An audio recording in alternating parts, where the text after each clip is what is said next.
Hello and welcome to a new episode of the Kulturmittler innen, the IFA podcast on foreign cultural policy. My name is Amira El Ahl and I'm very happy that you're joining us again. The importance of the indigenous voice is emphasized time and again in various discussions. However, it is also repeatedly criticized that these voices are ignored and overlooked in politics. Today's episode is about how the voices of indigenous people can be given more weight. One organization dedicated to giving a voice to underrepresented people is the Unrepresented Nations and Peoples Organization, the UNPO. Conceived in the 1980s, the organization was formed on the 11th of February 1991 in The Hague, in the Netherlands. And our guest today, Mercè Monje Cano, has been working for UNPO since 2019 and was appointed Secretary General in April 2023. She has a background in cultural studies and international public relations, and she has worked in civil society organizations and NGOs in several countries, including Brazil, Mexico, Mali, Italy, Spain, France, and Switzerland. Mercè Monje Cano, welcome to the KulturmittlerInnen. Thank you very much, Amira. It's a pleasure to be here. Mercè, UNPO is an international movement and organization established to empower the voices of unrepresented and marginalized peoples worldwide and also to protect their rights to self-determination. Can you tell us more about your work? For example, what means does UNPO use to achieve its goals? Sure. The UNPO is a very unique organization. So our primary goal was to provide a platform of solidarity among unrepresented and disenfranchised people worldwide and protect their collective and individual rights. So what we try to do is really to work towards the respect of the fundamental rights for people, including their right to freely participate and fully be represented when it comes to discussions around their political, social, cultural, environmental future. So our organizations consist first in this platform, which is the General Assembly, where members meet together and share experience among them. And we have a small secretariat that supports the membership, mainly through training, research, and advocacy.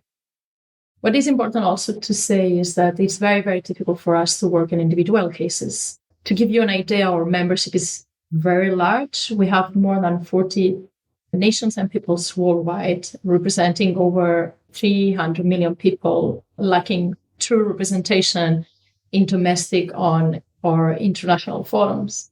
But we are a very small secretariat.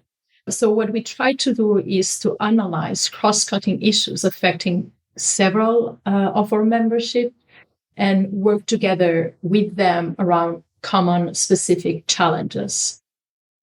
You said that you have more than 300 million people that you are representing. Could you maybe give an example, like who you represent at UNPO, like maybe, like in the marginalized groups, so we could get a picture? Sure.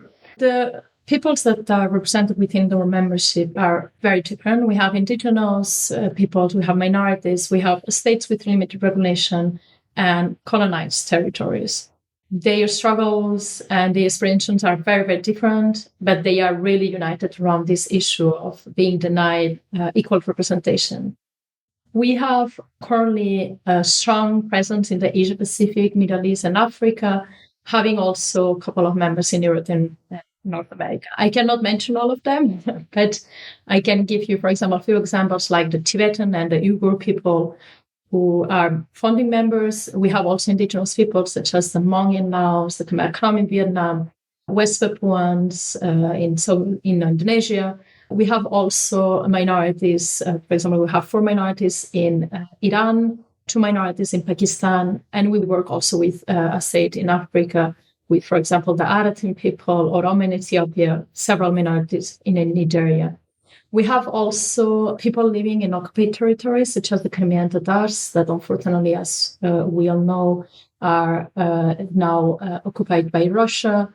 And We have also, for example, the Chamorro people from Guam, that is a territory occupied by North America. And also we have, for example, as mentioned, states with limited recognition, such as Taiwan and Somaliland. Mm-hmm. And how does a group of marginalized people become part of UNPO? I mean, do you approach those groups or do they approach you? No, often they approach us, and the way that they become members, they go through a process where we ask a lot of information.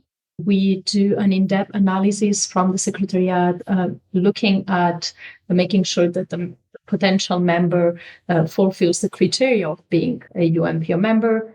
We do a report that we present to the presidency and the General Assembly, and are the other members at the end who decide whether the potential member fulfills the criteria to become member or not.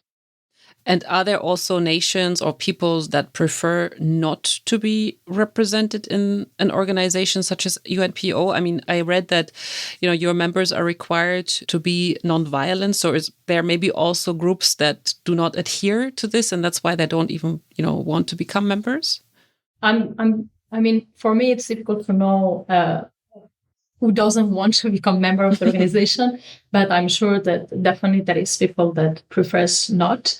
As you very well mentioned, we have very strict criteria, and nonviolence and the respect of fundamental human rights is one of the key ones. I think there is also sometimes a lot of misunderstanding around our organization and around this particular right, that is the right of self-determination.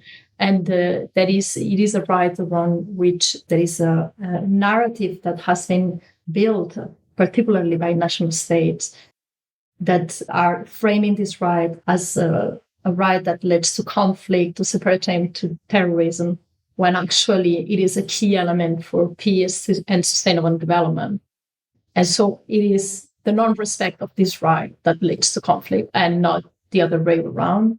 And I think here there is sometimes a lot of work to be done in terms of providing a better understanding on this key right as an essential right for the people to determine their own destiny, and allowing them to determine their political status, but also to determine its own form of economic, social development.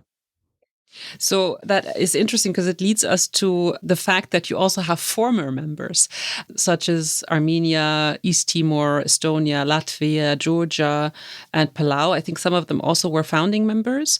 And these countries, as an example, have gained full independence and joined the United Nations. That means they are not anymore members of UNPO. How often does this happen? And are there UNPO members who are currently in the process of gaining full independence and then not being part of your organization anymore? So, yes, that's true. There is a number of former members, including Estonia, who was a founding member of the organization, who have achieved their goal. In sometimes their goal is full independence, in others is having greater autonomy, for example. So what is very important to understand is that the right of self-determination and the outcome, the result of this, the exercise of the right, can vary in different outcomes. Some of our members are seeking for full independence. Other members are not.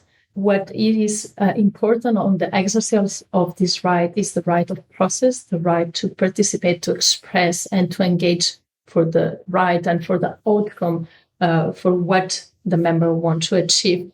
From the UNPO perspective and the UNPO Secretariat, we don't engage in what is the outcome that the member is seeking for, but really the right of the process, the right to engage freely on the exercise of this right. Of course, during the creation of the organization in the 90s, the geopolitical situation was very particular, and some of the members were able to achieve full independence, things that nowadays is much more difficult to obtain. But I think it's interesting what you just said, because when somebody becomes a member of UNPO, do you determine in the beginning what it is that these people or this nation wants, like in their like right to self-determination? Is it like a full independent state or whatever it is? But do they have to determine this right in the beginning when they become a member of UNPO in order for you to help them achieve these goals? When a member becomes member of the organization, they often indicate what are the final goal. Again, organization is not here to support their final goal. It's really to support the process of them being represented and being engaged in their political process, a peaceful political process to determine what their future should look like. So we are not going to engage for independence of a member. We are going to engage for the right of people to, for example, hold a referendum, for the right of people all be part of the discussions about their future when it comes to their land, their right of the people to be fully represented when it comes to which is the language their children should learn at the school or should be taught. And this is very important for us. Again, of course, we are aware of, in most of the cases, what is their final goal. But what is important for us is really to provide them a platform where their voices can be heard and where we support them in this process. One of UNPO's campaigns is on sustainable empowerment. What is your goal in this campaign, particularly? So, Sustainable Empowerment Campaign, it is a campaign that has been recently more undermined. However, the organization has been working for environmental rights since the creation of the organization, acknowledging the fact that in most of the cases, our members are being oppressed or are being silenced because there is an interest in the resources or in the geopolitical situation where these people lived. However, of course, this is becoming more and more pressing in a moment where climate change and environmental degradation is achieving an alarming stage.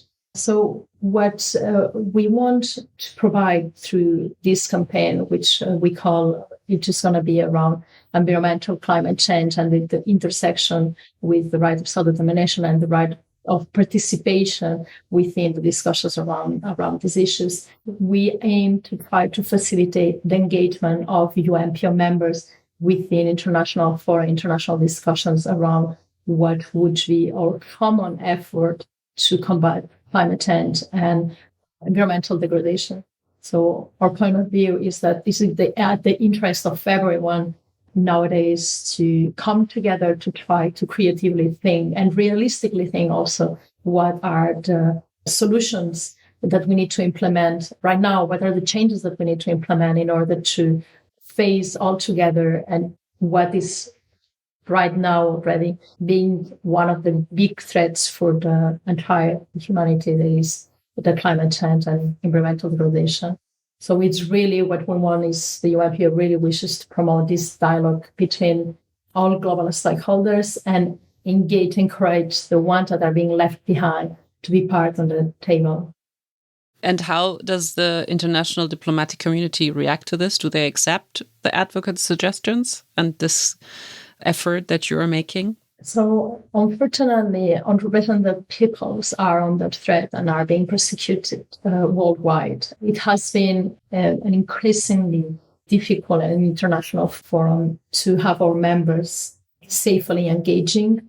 We can see it, for example, including at United Nations, for example, where states seek to exclude the voices of underrepresented people through bullying and intimidation tactics.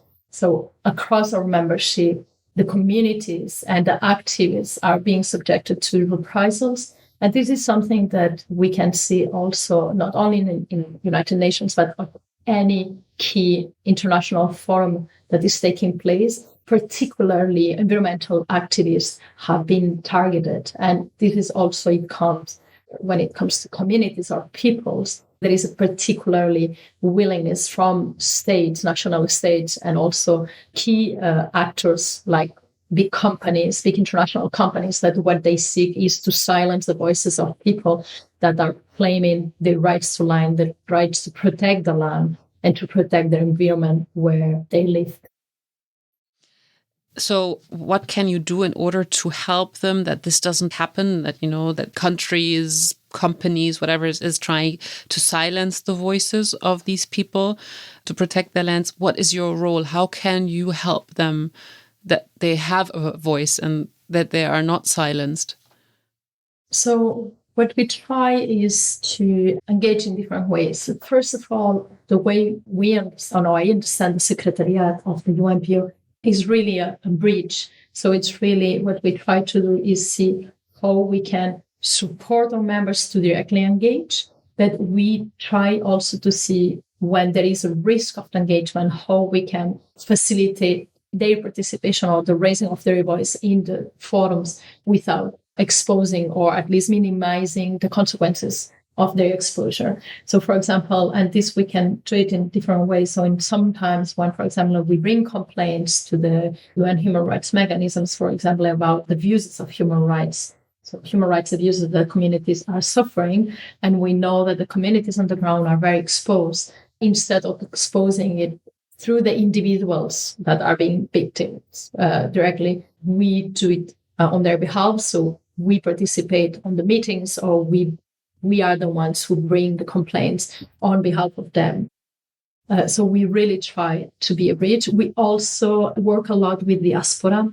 Unfortunately, most of the cases for the people on the ground to engage directly, it is it's sometimes even synonymously to be executed, tortured, or repressed in multiple forms. So what we do is also to try to engage with members of the community that are already in the diaspora, who recently flee, or that even are second generations living in safer countries, even if now, unfortunately, there is less and less safe spaces, to work through them and with them so we can help the community to from the ground to provide us the information that we need or that the diaspora people need, and work with the diaspora, empowering this diaspora to be the voice of the people back home that unfortunately cannot directly engage.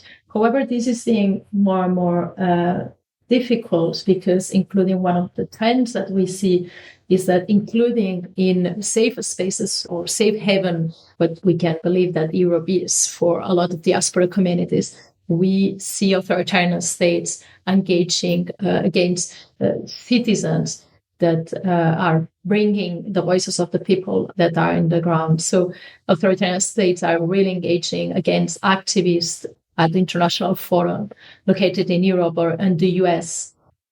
And we see tactics of intimidation, executions, blocking, or threatening of family, for example, that are still in the country. So we have, for example, a specific campaign around this issue, around the reprisals and acts of intimidation that silence the voices, not only the people in the ground, but also people in the diaspora. It's a campaign that is called Compromised Spaces, and we are really trying to raise alarm with the European institutions and with the United Nations or other key regional and international actors to indicate that this is a trend that is even further in silencing the people that are already in a very difficult position and are already excluded within the forums. So that means that you are not only a bridge, but you also act like a diplomatic representation for these either indigenous people or ethnic minorities or whatever they are, because they are denied their own representation. So you kind of act as their diplomatic representation to give them a platform, if I understand correctly. It is correct. However, we try as much as we can to make sure that somehow are the communities that engage themselves. So our goal is really to empower their voices. They are the experts on the issues affecting them, and they are the ones that should have this right of being represented by themselves. However, due to the increasing threats that these people suffer, we sometimes find ourselves in the position that we need to raise the voices on their behalf in order to protect them. Yeah. And how can organizations like yours, but also cultural organizations in the global north, improve their integrative practices? I think first it is very important to be aware of it, to be aware of the diversity that those communities bring, the creativity that these communities brings. It is very important also to listen what these communities have to say beyond of the a priorities that we may have. I think respecting the diversity of histories, cultures, identities should be a paramount of the work across all organizations. I think, or it's my opinion, that this diversity of languages, traditions, and histories that shape not only the identities and experience of these communities, but also ours. And it is through this common sharing and respect and listening to different points of view and positions that we will be able to face together challenges that we cannot anymore think that we are going to be solving alone. So I think now we need to be much more open in the way we see how we are going to be engaging in the future, how we are going to be engaging with the community, with the others, with the communities, but also with the nature, in order to really make sure that we have the world that we want to live in. Yeah. Nature is a very good key point. You already mentioned the common effort to combat climate change earlier on. A sustainable future includes indigenous knowledge. I think you said that also, on how to adapt to extreme climate changes. In 2021, at the UN Climate Change Conference COP26 in Glasgow, the need to include indigenous voices was actually established. But despite this acknowledgement of the importance of indigenous voices, many indigenous activists criticize that their opinion is still missing on the global stage. How do you balance such conflicts as an intermediary organization? How do you see this? So it is absolutely true. The promotion of all voices equally, it's a prerequisite to shift the current situation and bring an inclusive and more representative decision making when it comes to particularly climate change and environmental degradation. However, it is also true that the voices of indigenous people and local knowledge, not only indigenous, but also minorities and local knowledge, and the ability of the international community to listen to these voices, it is not there as it should be. So in my opinion, the international community continues to be led by an intention of preserving a system that has the economy and economic development as the core motor of its discussions and engagement. And while this continues to be like this, it's more the economic interests of big powers that are put it as primary goal of discussions, rather to have at the core of the discussion how we can preserve nature, how we can preserve the resources, how we can change the current challenges that the climate change is putting all of us. So ourselves, I think what we need, as I said before, I think we need to double the efforts to support these communities, indigenous peoples, but also local communities, to also come together, to raise their voices together. So I think this is something that is it's almost a duty for all of us to make sure that we change this trend, that we make sure that at some point our voices are so strong that cannot be ignored anymore. So I think if it's something that has been at the core of the organization since the beginning, I think now it is an essential. It is existential that we continue and we try to, in as many possible ways, continue engaging in different forums and in a more creative way. But definitely it is a crucial aspect for us now. And since you say that it's a crucial aspect, and you said we have to double the effort to support these communities and, to raise their voices, UNPO is currently preparing a major campaign for climate justice. Maybe you can tell us what exactly the campaign is about and how you are pushing this to the platforms that need to hear it. So our campaign aims to really pave a path between local environmental expertise and international community. Again, around this idea of joining the common efforts to combat climate change. So our members have an extremely good knowledge of what should be done in order to preserve their environments. And this knowledge needs to be at the center of the discussions, at the center of the solutions that we need to bring. So we need also to acknowledge the fact that these communities are the ones that are that have been traditionally oppressed and being left behind. And this is something that is being multiplied by the effects of climate change consequences and environmental degradation. So including at the moment where there is the starting of discussions around climate change and around environment, even if we're saying before are not having the results that we all like, we need to acknowledge the fact that these populations are already in a very vulnerable situation, will be suffering much more the consequences of it. So what we are going to try is really to look at this intersection of making sure that any discussions that are taking place around climate justice, any new policies that are being discussed at national, regional, or international level take into account these communities and just not ignore them and not only exclude them, but as a part of the solution, on my point of view, they are, but they exclude them of any general possible new legislation, for example. So the work we are going to be doing is really to double in first in trying to make sure that they are seen as a part of a solution, and also make sure that they are not further excluded. And because of that, they suffer more and more the consequences of the environmental degradation. So you say that under or unrepresented groups belong at the negotiating table because they are particularly affected by climate change. Maybe you can give like an example of a group that is affected specifically or like particularly by climate change. Do you have one maybe? We have multiple members that are particularly affected. For example, we have African members who are being affected because the lack of water.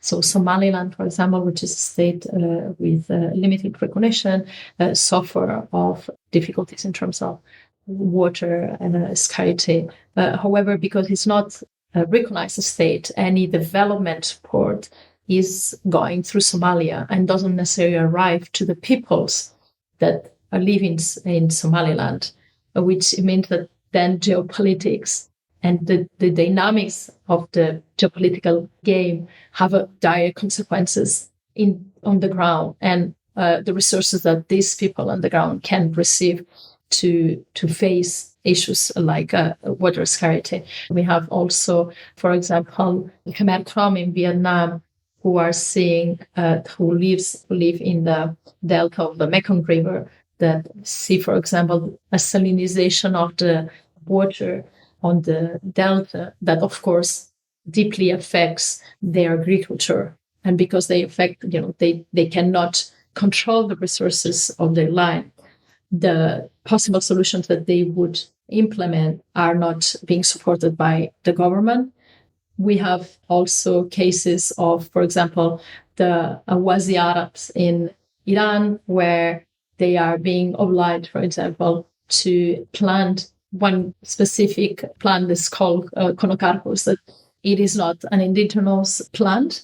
And now what the communities have been trying to indicate that this was not a positive solution was not positive for the environment on the region. And now we can see that this plant is continuously producing its own dust and its entry in the pollen into the lungs, causing allergies, causing vascular disease, and even lung cancer. So we have a multiple across the membership. We have different examples where we can see the effects of the climate change on environmental degradation. Other cases, for example, like in Guam, for example, the Iceland has been traditionally a place where there is nuclear tests, and a lot of the toxic waste is affecting the environmental degradation in the area. So this is also one of the reasons why we are trying to particularly looking at this issue. Is we see that even if the situation of our members are extremely different in different parts of the world, all are they suffering because of the exploitation of the resources in their land, or because of the climate change, or because of environmental degradation that is not created by them, but is often created by multinationals or national policies that doesn't take into account the local knowledge of the communities or indigenous people. That's a good point. So it's the knowledge what makes indigenous voices so indispensable for the fight for climate justice, because they know the land much better than anybody else? The environmental knowledge of indigenous cannot be overlooked, especially in the context of climate change. These communities who live in close symbiosis with the environment have to have the nuance and can utilize this unique knowledge to extreme climatic variation. They know how to preserve the environment, and they know what can damage this environment. So I think their contribution is particularly key because they are part of this natural ecosystem. And do women play a special role in climate politics? I think women play a special role in all politics. And I think, yes, they do. I think women play a special role in climate politics and general politics, and are often the ones who suffer the first also of the consequences. For example, in this case of food insecurity that is caused by environmental degradation and climate change. So women are at the forefront of environmental activism. In a lot of the countries are the ones who are working on the fields, who take care of the water, of the farming, who are securing the food. And we see examples of how feminist grassroots movements around the world have managed to make real and tangible change through different kind of campaigns to be able to make their life and the life of the whole community much better. The other day, one of my colleagues was, for example, mentioning a case of one organization called Women on Farms Project, which is a South African feminist grassroots movement. And one of their campaigns is focusing on combating the use of pesticides that are exported from Europe, but that ironically are banned in Europe. And farmers, women, instead of accepting it, they choose to fight back and really try to make a change. I think because also the intersection of gender in most of the exclusion and human rights abuses. So in any human rights abuse, a woman are double affected by that. And it is also the case of political participation. Their exclusion of women in the process of political participation, it is double, often because they are members of excluded communities, because they are women. However, I think the resilience of a lot of women within different communities, it's really, really inspiring. And it's really bringing a change, and they should have more space in order to engage in these very needed solutions that actually we need so much currently. Yes, absolutely. And women are not just at the forefront of the environmental activism, as you said, but also at UNPO. I saw that the current presidency board of UNPO is made up of mainly women. So there are strong female voices who lead your organization, including you. Thank you, Mercè, for taking the time to be with us today. Thank you very much, Mila. It has been a pleasure. Thank you.